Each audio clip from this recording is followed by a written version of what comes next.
પાટણ જિલ્લા પોલીસની local crime branch LCB team દ્વારા આજે એક મહત્વપૂર્ણ પ્રેસ કોન્ફરન્સ યોજવામાં આવી હતી। આ પ્રેસ કોન્ફરન્સમાં જિલ્લાના ડીવાયએસપી શ્રી કે પંડ્યાએ રાજ્ય સરકારના નિર્દેશો અનુસાર ભારત દેશમાં હાલ વર્તમાન પરિસ્થિતિ ધ્યાને રાખી રાજ્ય સરકાર દ્વારા ગુજરાત રાજ્યમાં ગેરકાયદેસર રીતે વસવાટ કરતા વિદેશી નાગરિકો સામે કડક કાર્યવાહી કરવાની જાહેરાત કરી। હાલમાં સમગ્ર ભારત દેશની સુરક્ષાની દ્રષ્ટિએ જે પરિસ્થિતિ ચાલી રહી છે, જે અન્વયે દેશની આંતરિક સુરક્ષા સલામત રહે એ બાબતે ગુજરાત રાજ્યના ડીજીપી સાહેબ, બોર્ડર રેન્જના અમારા આઈજીપી ચિરાગ કોરડે સાહેબ તેમજ પાટણ જિલ્લાના પોલીસ અધિક્ષક શ્રી વીકે નાઈ સાહેબે એલસીબીના પોલીસ ઇન્સ્પેક્ટર શ્રી રાકેશ સુનેગારને સૂચના અને માર્ગદર્શન આપેલ કે જે આપણી જે આંતરિક સુરક્ષા છે એ આંતરિક સુરક્ષાની બાબતોમાં કે વિદેશથી આવતા જે ગેરકાયદેસર નાગરિકો અને ખાસ કરીને બાંગ્લાદેશીઓ જે અલગ અલગ વિસ્તારોમાં રહે છે તેમને શોધી કાઢી અને તેમના વિરુદ્ધ કાયદેસરની કાર્યવાહી કરવી। જે અનુસંધાને પોલીસ ઇન્સ્પેક્ટર શ્રી પુનાગર સાહેબ તથા તેમની ટીમ આ બાબતે કાર્યરત હતી અને તેમને ગઈકાલે એક સચોટ અને પાક્કી બાતમી હકીકત મળેલ કે સિદ્ધપુરના દેથલી ગામે એક મુસ્લિમ દંપતી ગેરકાયદેસર રીતે આવી અને વસવાટ કરે છે। જે અનુસંધાને અમારી ક્રાઇમ બ્રાન્ચની ટીમે દેથલી ગામે જઈને તપાસ કરતા ત્યાં રફીક જલાલ ગુલામ શેખ અને તેની પત્ની કાજલ વાઇફ ઓફ રફીક જલાલ શેખ મળી આવેલ।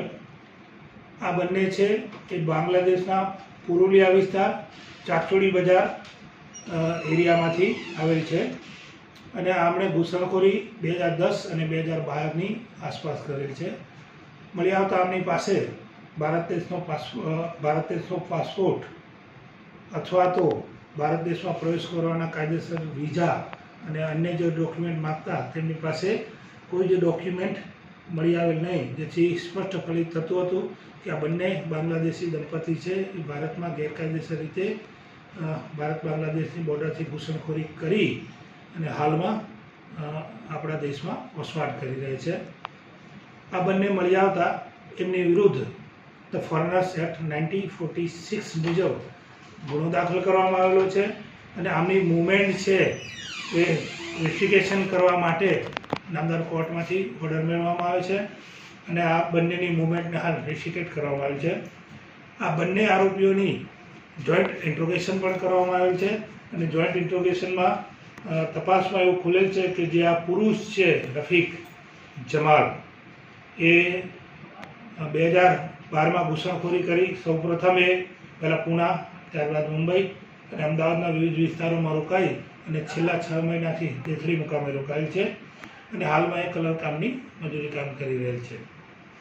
અને જે મહિલા છે કાજલ એ 2010માં ભારત દેશમાં ઘૂસણખોરી કરીને આવેલ છે અને અમદાવાદ શહેરના જમાલપુર, શાહપુર વગેરે વિસ્તારમાં, ત્યારબાદ મુંબઈ અને ફરીથી અમદાવાદ શહેરમાં આ અલગ અલગ જગ્યાએ રોકાયેલી છે અને છેલ્લા 6 માસથી આ બંને પતિ પત્ની કે જેમણે ભારત દેશમાં નિકાહ પણ કરી લીધેલ છે અને હાલમાં આ બંને દેથલી ખાતે રોકાયેલ છે। કયા કયા દસ્તાવેજો સાહેબ એમની પાસેથી મળેલા?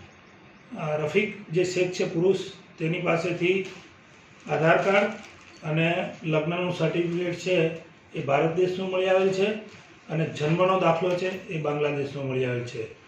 મહિલા છે કાજલ, એનું આધાર કાર્ડ, ઇલેક્શન કાર્ડ અને લગ્નનું સર્ટિફિકેટ છે એ ભારત દેશમાં મળી આવેલ છે અને એનું બાંગ્લાદેશનું નેશનલ આઈડી કાર્ડ એટલે સિટીઝન કાર્ડ હોય એ મળી આવેલ છે।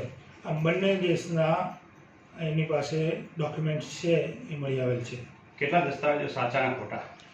સાચા ખોટા દસ્તાવેજો મેં કહ્યું એ પ્રમાણે ગુનો દાખલ કરેલ છે અને આ બાબતે અમારે અલગ અલગ જગ્યાએ અલગ અલગ એજન્સીઓમાં તપાસ કરવાની હોય એ ત્યાર પછી નક્કી થશે કે આમાંથી સાચા કેટલા અને ખોટા કેટલા। આગળની કાર્યવાહી શું રહેશે આ લોકો માટે?